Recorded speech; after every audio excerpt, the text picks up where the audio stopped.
Back in April, I made a video where I tried every peripheral from Donk's setup. I spent quite a bit of money on it, but somehow the biggest difference wasn't anything I bought. What surprised me the most was his grip. No, that's not Donk's grip. What the f is that, Tesses? This is Donk's grip. You might have already seen similar versions of it from players like Zaiwu or Twists, and that is not a coincidence. A lot of that probably comes down to comfort, but after trying it myself, I realized there's a lot more going on here. Now I want to make one thing very clear. This video is not just going to be some boring theory. I've actually used this exact grip myself for about 2 months.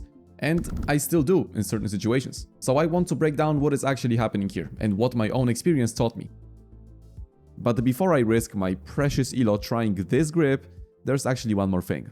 Are you slowly getting bored of your skins? Do your friends make fun of your combo? Listen man, I've been there. But then I met a pirate. Wait, who is this? Meet Pirate Swap. Pirate Swap is a CS2 trading site where you can instantly swap your skins. It's so simple. All you have to do is pick your current skins, choose those that you actually want, click the big and shiny button, and a few seconds later, yeah, this is what I call a glow up. Oh wait, you're missing a few dollars? No problem. Pirate Swap lets you add balance to your trade. They support pretty much every possible payment method, and if you use my code Biley, it'll give you a 35% deposit bonus. So instead of $100, you get $135. And to celebrate our partnership, me and Pirate Swap are doing weekly giveaways on my Discord, so make sure to join. Make sure to check out Pirate Swap using my link in the description and start trading today. And I want to thank them for sponsoring this video. A lot of today's information is based on Bardos's video. He's an insanely good aimer and his videos are super knowledgeable, especially this one, so I highly recommend checking it out in the description. Okay, so let's start from the beginning. What even is a Donk grip? Well, it's basically a fancy name for this aggressive forward claw grip. In order to try it yourself, place the base of your palm near the top of the mouse, curl up your fingers into a 1-3-1 layout, and congratulations, you're now as good as Donk. Well, not really, but at least now you're gripping the mouse the same way he does. When I first looked at Donk's grip, this thing looked kind of painful. But what exactly makes this grip so different? Well, there are really 2 components to it. The first one is biomechanics, which is just a fancy word for how your body physically moves. The fundamental thing to understand is that no matter what grip you use, your wrist is always involved in aiming. Whether you're making a big flick, a small micro adjustment, or tracking someone, your wrist is constantly helping you control the mouse. And the important thing to look at here is the distance between your wrist and the mouse sensor. If I compare my normal fingertip grip to Donk's grip, you can immediately see a difference. With my grip, the sensor sits relatively far away from my wrist. With Donk's grip, however, it ends up much closer. At first glance, that might not sound relevant at all, but to understand what it changes, let me show you something. In 2 clips you're about to see, I am doing exactly the same thing. Rotating my wrist as far as I can to the left and then as far as I can to the right. Here's my normal fingertip grip. And here is Donk's grip. Did you notice anything interesting? With Donk's grip, my crosshair travels a noticeably shorter distance even though my wrist moved through exactly the same angle. Bardos called it wrist sensitivity, and to understand it, we have to go back to 6th grade math class. I don't want to blatantly copy his calculations, but what you end up with are similar triangles. From this visualization, you can clearly see that even at the same sensitivity, but with different sensor positions relative to your wrist, you'll get different maximum flick distances. And because the triangles are similar, the relationship ends up being proportional. In other words, even at the same in-game sensitivity, tweaking the sensor position changes how far your crosshair moves. That is why it's called wrist sensitivity. This basically means that changing your grip can have a similar effect to changing your sensitivity, but without actually touching your settings. This is a huge deal because Donk's grip can now give you the control and precision of a lower sensitivity in micro adjustments, while still keeping the faster sensitivity for turning and angle clearing that comes from your normal arm movement. I've also tried this equation myself. I like switching between a few sensitivities, but my main one has always been 0.9 at 800 dpi. So I decided to measure the distance I used with the Donk grip, I measured the same thing but with my grip, and I measured one more thing, but it was unfortunately too small. Then I plugged the numbers into the formula, and at first I thought I'd made some kind of mistake, but it turns out that Donk sensitivity of 1.25 ends up being almost identical to my usual 0.9 sensitivity once you account for the grip difference. That was a pretty crazy discovery, because now according to the math, even though the in-game sensitivity was higher, my wrist movements should end up being very similar to the muscle memory I had already built over thousands of hours. So after learning all of this, I was more than convinced to try it myself. I switched to Donk's grip, I copied his sensitivity, and no, I wasn't dumb enough to instantly Q-face it at 3.5k elo. Well, normally I probably would be, but for once I actually decided to be at least a little responsible, so I played a bit of refrag first to simulate those real in-game scenarios. And I'm not gonna lie, the first few minutes felt very bad. If I had to sum it up with just one sentence, I would say that it felt like I was doing something illegal with my mouse. No, seriously, it was pretty awful. Every flick either stopped too early or went way past the target, and I couldn't micro-adjust for my life.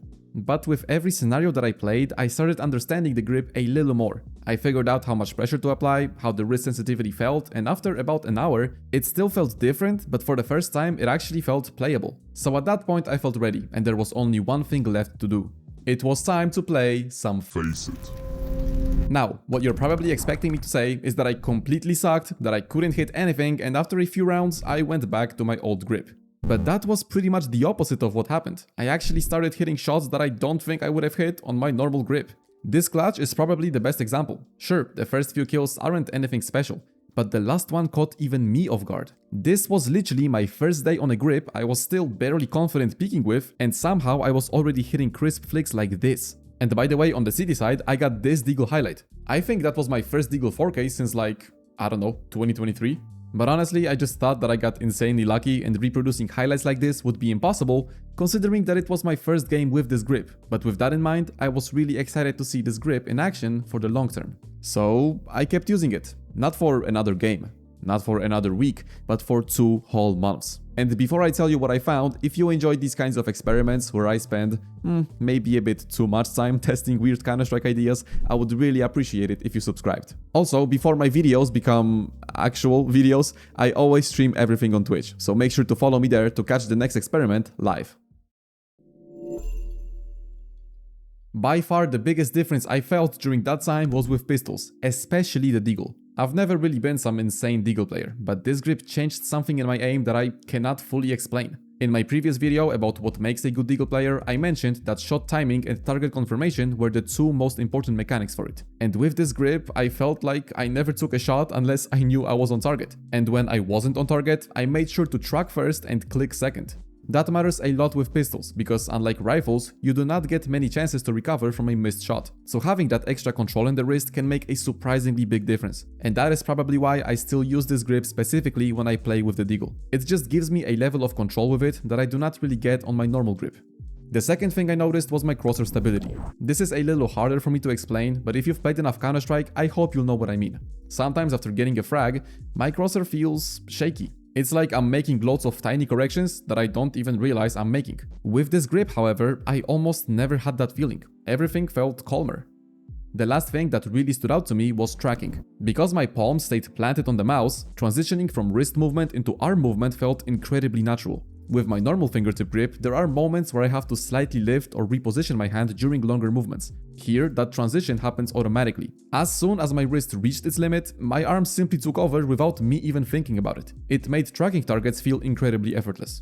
Now don't get me wrong, it wasn't just sunshines and rainbows. There were a few things that I really struggled with. The first one was spray control. At first, it felt really awkward. Because your wrist no longer rests on the mousepad and instead rests on the mouse itself, the spray does feel different. Theoretically speaking, that should actually make initiating the spray and controlling it a bit easier, but in reality it still takes time to adapt. It wasn't something that felt natural straight away. The second thing was comfort during longer sessions. For the first 3 or 4 hours, I had no complaints. But after that, I started feeling that my hand had been constantly working to maintain this grip. I never really got any cramps or pain or anything, but it definitely became more fatiguing than my normal grip over longer sessions. And that's exactly why I don't think this is the best grip. Like every other mouse grip, it has trade-offs. You gain something, but you also give something up. The other important thing I realized is that this grip does not feel equally good on every mouse. For me, it works best on bigger mice, like the Logitech Superlight. On the G Pro Shape, the grip feels natural and comfortable, and it gives me enough room to actually hold the mouse the way I want to. On the X2 Crazy Light Medium, I can still make it work, but it already starts to feel a little more awkward. And on the mini version of the X2, it just doesn't feel right at all. There is not enough space and it feels borderline uncontrollable. So that is yet another thing worth keeping in mind. This is not just a grip style problem. It is a grip style and mouse shape problem. A given grip can feel amazing on one mouse and terrible on another. From my experience, this grip works best when you have enough room to actually hold the mouse that way, whether that's because you have smaller hands or because you're using a bigger mouse. And I think that might also explain why you see players like Donk and others using similar grip styles. Like Bardos said, it is probably not some secret trick. It is much more likely that a lot of them started very young, when the mice they were using were too big for their hands to hold in a quote-unquote normal way. So they adapted naturally, found a grip that worked, and then stuck with it for years. So no, I don't believe that the Donk grip is some kind of secret cheat code. It was, however, a very cool experience and it definitely changed the way my aim felt. I'm honestly not sure yet if I should stick to it long term. I'll definitely want a bit more playtime to see its full potential, especially once I start aim training more often again. So for now, I can't give you a definite answer if I'll be going forward with this grip or with my fingertip one. But would I recommend trying Donk's grip? Absolutely, go ahead and experiment. Would I recommend permanently switching to it? Well, only if it feels better for you. One last thing I realized throughout this whole experience is that sometimes improving your aim isn't about buying another mouse or another mousepad. Instead, it can be just about moving your hand a few centimeters. And after spending $1,600 trying Donk setup, the one thing I ended up keeping was completely free. Anyways, thanks so much for watching. I hope you enjoyed the video. If you did, I would really appreciate it if you subscribed. What else do I have in the notes? Oh, make sure to check out Bardos' video in the description. And I'll see you next time.